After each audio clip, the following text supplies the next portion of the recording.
Welcome to another installment in the 10th Mech Polish Brigade Saga, 1939. This is Simcoe Fish Wargaming, and today's battle is the Rabka Road, just south of the Tatar Mountains in Poland in 1939, September 2nd. We took the scenario from Skirmish Wargaming and also the leader personalities we got from Platoon Forward, and the set of rules is Chain of Command. So I hope you enjoy.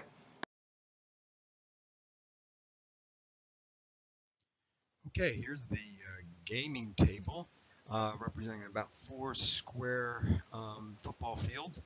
And this is Rabka Mzsana Road. And the Poles attempt to block a German advance in the foothills of the Tatra Mountains. So you see here we have woods and hilliness on either side as this road, dirt road, goes through this valley. And the Germans' goal is to get off this table edge. You see here the jump off points for the Poles in white and red, and there's a fourth jump off point where that arrow is, and then the 3 German jump off points. So here we go. Let's take a look at the German forces. The Germans rolled a force morale of 9, and they have 3 infantry squads. They have a tank platoon, 2 PZ2s and 1 PZ1, along with a medium machine gun, as well as a light mortar. The each squad has a light machine gun team, which is 4 players. That's what that little die on the stand represents, 4 different figures, and 8-man rifle team, as well as a junior leader with the green die on it, and each German has a number. Each German leader has a number associated with it because we have a little personnel list for each leader. They have 2 senior leaders, 1 lieutenant and 1 sergeant.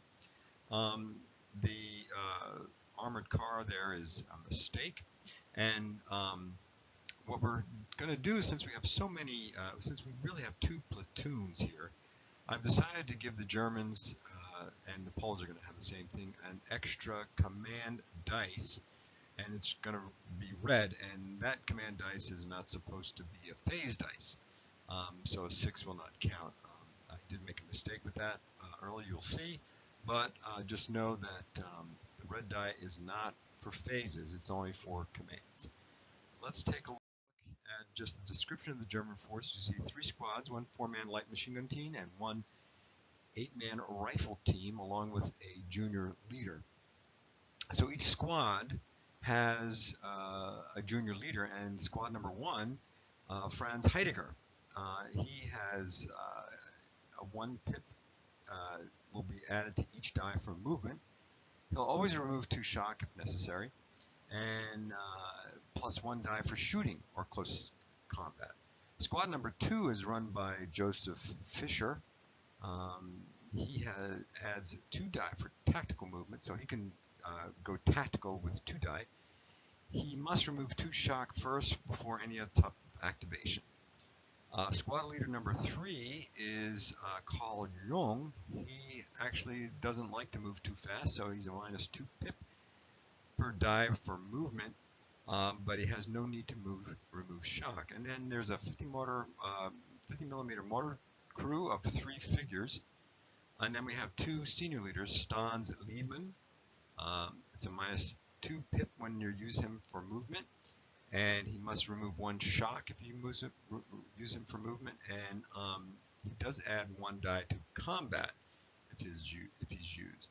Senior leader Fritz Hellman is a -1 pip per die, and he must remove 1 shock. The support units will be senior leader Panzer Leader 2A, senior leader Alex Schmidt. He has a -1 pip for die movement. He must remove 1 shock, but he has a +2 for hitting a target, so he's a good shot, supposedly. The other Panzer II is by Ferdinand Stein, and he just doesn't need to remove any shock. He can ignore it if he wants to his peril, of course. And then the PZ1 is run by junior leader Ablin Muller. He doesn't -2 pip per die for movement. He has to remove 1 shock in order before activation, and he gets a -1 combat die. And then the medium machine gun crew of 5 figures. So where I got the individual qualities of each of the junior leaders and the senior leaders is through a book called Platoon Forward. You sort of roll for each quality for the leaders. And also I'm taking the scenario from a book called Skirmish Wargaming. Here we have the Polish force. Now you can see the Polish force is the squads are a little smaller, and the tanks are a little smaller. What you have is a 4 squad platoon, each made up of 6 fellows and a junior leader. There's 2 senior leaders. They have a light mortar and an anti-tank rifle. As support, the Poles have a medium machine gun as well as an anti-tank gun, along with a platoon of tankettes. One has a 20mm, and the other 2 have light machine guns. So let's go through them. 4 8-man sections, one of which is armed with a BAR. Again, you have Jersey Micah. He has a 1 pip die for movement and will remove all shock before activation, but a +1 combat die. Francik Skiborski is a +1 pip for movement and will remove 1 shock before activation. Lucian Prozinski, no need to remove shock and +1 combat for either close assault or shooting. Wohan Mincer is a +1 pip die for movement and must remove 1 shock before activation. Now Alex Yachim is a +1 pip die movement, no need to remove shock, and he has a plus die, 1 for combat die, whether close assault or shooting, and that's a senior leader. And then we have a senior leader, Kazimierz Dwork. It's a +1 pip die for movement. He has to remove 1 shock and +2 combat die per either shooting or close assault. There's also the light mortar team of 2 and an anti-tank rifle team of 2. The support units are junior leader George Solikowski running the anti-tank gun, which is a team of 6. It's a -1 pip for movement, and he must remove 1 shock if he has it before activation. There's a medium machine gun team of 5. Now the tankettes is run by a senior leader, Alex Copeland. He's the 20mm autocannon. -1 pip per die per movement, but +2 to hit targets, so it's a little easier for him to hit targets. And they must remove all shock before activating for doing other things. Now there are 2 junior leaders, the tankette machine gun junior leader Mike Yachim, who happens to be the brother of Alex Yachim. -1 pip for movement, must remove 1 shock, and he does get a +1 combat die. And then we have the final tankette by junior leader Sasha Gorski, +1 pip per die for movement and no need to remove shock. So that's our force composition, and you see the Poles have a force morale of a 9 as well. The Germans are attacking, so they get to move first, and there is turn 1, German phase 1. They roll, as you see, 2 5s, a 4, 2 2s, and a 1. So the 2 5s give them 2 pips on a chain of command die, and Alex Schmidt decides to deploy his PZ2 on a 4. A medium machine gun is deployed on a 1 at the jump-off point, and then Fischer's squad is deployed, as well as Heidegger's squad is deployed in the woods over there. Then we go to Polish turn 1, phase 1. They roll the 6, of course the red 6 is meaningless, but a 5, 3, 2 2s, and a 1. They get 1 chain of command pip, and they decide to deploy Alex Copeland with a 20mm autocannon and shoots at Schmidt. He does hit Schmidt, but does no damage. The medium machine gun deploys, and Pozorinsky's squad deploys. You can see the shot there, and it hits but does no damage. Now we have turn 1, German phase 2. Again, they roll a 6, which is meaningless, the red 6, but 2 5s will give them 2 more pips on the chain of command die. Now they're up to 4. 2 4s and a 1. Well, the 4, they will have Schmidt shoot his PZ2 at Copeland, and he caused 2 shock, and he killed Copeland's gunner, which will make Copeland, will have to be activated twice in order for him to start taking over the fire of the gun. Now, Stans Liebman, the senior leader, deploys to try and get Heidegger to move in the woods. You can see that he deploys there to try to get Heidegger to move forward in the woods. He's trying to sneak around to get to the Polish flank. And then the shot by Schmidt, you see, gives 2 shock on Copeland's tank, along with killing the gunner. So now we have Polish turn 1, phase 2. Copeland uses activation to work on trying to get that gunner, and Prozinski and the medium machine gun cause 4 shock on the German machine gun, as you can see here. And you can see here the red dot represents how many activations that are needed left in order for the gunner to, for Copeland to take over the gun. Now we're at turn 1, German phase 3. The Germans rolled 3 3s, 2, and 2 1s, still with 4 pips on the chain of command die. Schmidt hit Copeland again, adding 1 shock. Heidegger moves. Medium machine gun shot, no effect, and Fischer shoots. The Fischer squad shoots and no effect. Let's take a look there. You can see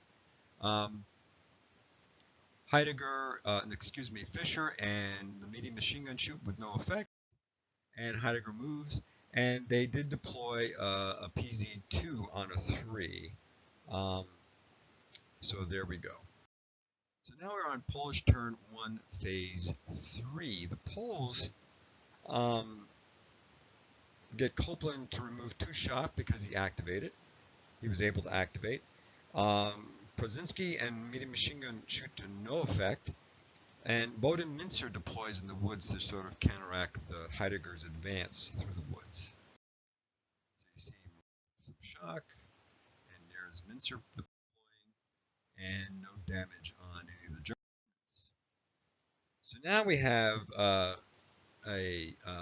this is the mistake I made. I call it end of turn. That red 6 should not have ended the turn. However, the Germans still get another a move because they got 2 gray 6s. So this is turn 1, German 4. They ended the turn. Lieben basically moves.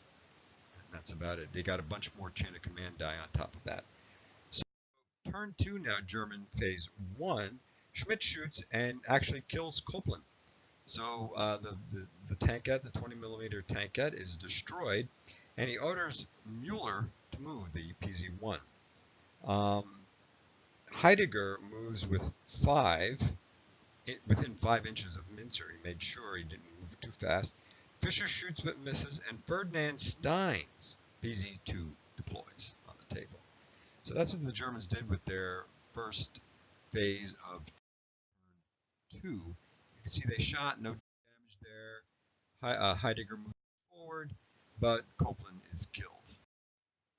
And because of that, the Poles had to roll, and their chain of command, force morale, dropped to 6 because they rolled really bad on senior leader dying. Turn 2, Polish phase 1. They do get a chain of command die at this point. On the 4, Dvorak orders fire to no effect. And you see there was no effect there. Now, turn 2, German phase 2. Schmidt gets the tank platoon to move. Everyone moves on the tank platoon on the 4 1s. And Carl Jung squad is deployed, as you see over there in the woods on the German right. So now we go on, and the Germans have a full chain of command die plus another pip. Turn 2, Polish phase 2 was a lot of stuff going on. So Lukowski deploys his anti-tank gun and shoots Schmidt, causing 1 shock and damaging Schmidt's gun sight. Senior leader Alex Yakum, deploys and gets Skibielsky and Micah to shoot, causing shock on and kills on Young. The medium machine gun Prozinski shoot, causing Fisher, junior leader, to be wounded, and he is out of commission until the end of the turn. So you can see now we have turn 2, German phase 3. Schmidt orders the entire platoon, tank platoon, to shoot, and he causes some shock throughout the Poles. Young moves, and Fischer's squad shoots to no effect. As you can see, causing some shock, and Carl Young's squad moves through the woods. And now we're on to turn 2, Polish phase 3. Dora gets all to shoot, causing some shock on Young and panicking Schmidt. All right, Yakum get all to shoot with no effect, and the light mortar deploys and shoots again with no effect. So you can see that Schmidt is panicked, the PZ2, and there we go. Now we're in turn 2, German phase 4, and what happens here is that Ferdinand can shoot, but of course, because Schmidt panicked, he can't do anything. So Ferdinand shoots and he wounds Maka. Fischer's squad shoots to no effect, and Young moves again, getting closer to the Polish flank, the Polish left flank now.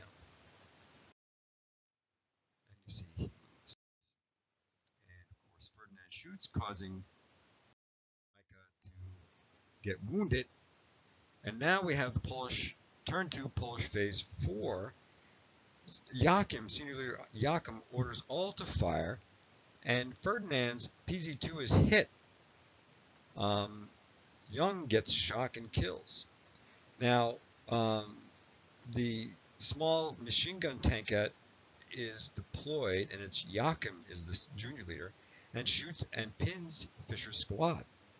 And Mincer goes tactical. So there's the tankette shooting, and Mincer going tactical in the woods. Now we have turn 2, German phase 5. Schmidt removes shock and fires and gets Stein's PZ2 to fire, this causing another leader wound.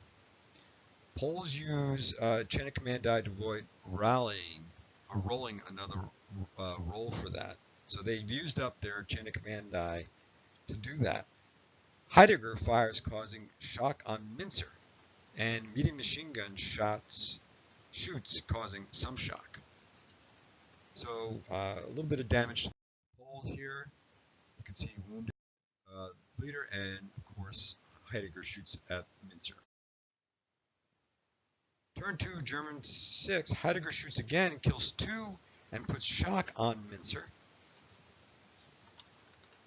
And Schmidt gets the platoon to shoot, causing shock, and the senior leader reduces shock on Fischer and then uses a chain of command die to end the turn, so that now Fischer can be activated.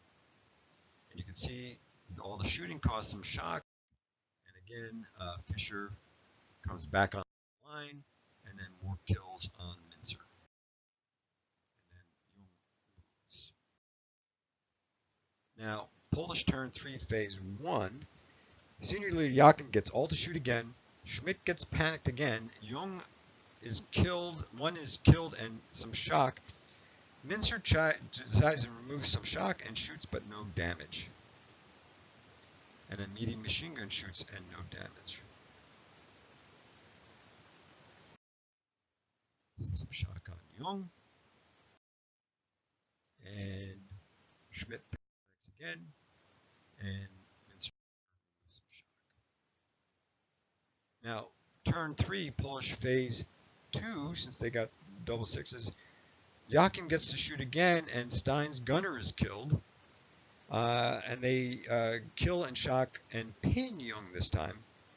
Medium machine gun put more shock on, and Mincer shoots and kills with some shock. So a little bit of shooting there, and that actually helped the Poles a little bit. And they get another phase this time. This is Polish phase 3, turn 3, and you can see that they damaged the gunner. It's going to take Stein a couple of activations to get the gunner back on, and they actually wounded Fisher again. However, just out for a turn, so he doesn't lose any activation. And then more hits on Young. And then now we have German phase, turn 3, German phase 1, which was significant for the Germans because Heidegger close assaults Mincer and wipes the squad out and kills Mincer. You see that the Germans rolled a double 6. Mueller's PZ1 shoots and misses, but I don't think the Germans cares too much because they just wiped out a platoon. And what happened here was that the Poles had to roll for morale, force morale check. They didn't have a chain of command die to avoid it, and they're down now to 4. Morale level of 4. So now we're on German on here at Young moves. Actually, Young removes shock. On turn 3, German phase 2, you see this is a true end of turn. Heidegger removes shock, Young removes shock, and the turn ends. And you can see shock being removed. And now we have turn 4, German phase 1. Heidegger removes 1 shock and moves within 4 inches of the Polish jump-off point. He reduces shock on Fischer, and the Germans decide to use their chain of command die to end the turn. So Fischer's unpinned. The Germans capture a jump-off point, and the Poles are forced to check the morale, and they go down to 3. Not good for the Poles. We're just about the end of things. Polish turn 5, Polish phase 1. Joachim gets all to shoot. No damage. Alex Joachim's brother, removes the tank and shoots, causing some shock on Heidegger. And Dvorak moves all to close assault Heidegger. The Poles lose both senior leader, junior leader, and the section. The Poles force morale goes to 0. And the Poles lose the game. And there we have it.